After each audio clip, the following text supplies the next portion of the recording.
আল্লাহর কাছে ক্ষমা চাও, দুনিয়াটা কিছুই না রে যুবক। ওই কবরে যাওয়ার পরে গুনাহগারের কবরের দুই পার্শ্বের মাটির চাপ পাথরের হাড় চুরমার হয়ে যাবে। একটা নয়, দুটো নয়, 70 থেকে 99টা সাপের কামড়। কবরের ভিতরে জাহান্নামের আগুন। এরে বান্দা, এখনো কি আল্লাহর রাস্তায় ফিরে আসবি না? আল্লাহ দেখায় দেয় দুনিয়ার বিল্ডিং এর আগুনে কত যুবকের লাশ, আর চিৎকারের আওয়াজ, বাঁচাও বাঁচাও। একটু চিন্তা করে দেখ, যখন আগুন লাগছিল শরীরের মধ্যে তখন ওদের কেমন লাগছিল, অবস্থাটা কেমন হয়েছিল।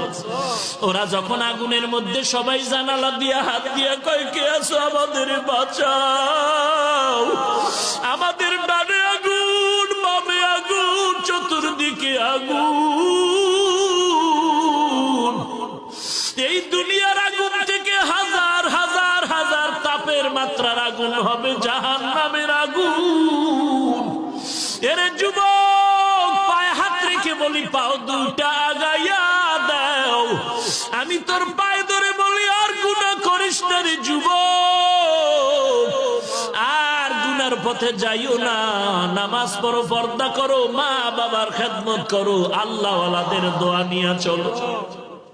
আল্লাহর কাছে ক্ষমা চাও, দুনিয়াটা কিছুই না রে যুবক। পায়ে হাত রেখে বলি, এই যে বন্যা হয়ে গেল কয়েকদিন আগে, কত মানুষ বন্যায় মরে গেল। ঢাকার শহরে গাড়ির উপরে গাছ পড়লো, গাছে আঘাতে গাড়ির মধ্যে মানুষ মরে গেল। এরে বান্দা, এখান থেকে ঘরে যাওয়ার কোনো গ্যারান্টি নাই। আবার রাত্রে বেলা ঘুমাবি, ভোরবেলা উঠার কোনো গ্যারান্টি নাই।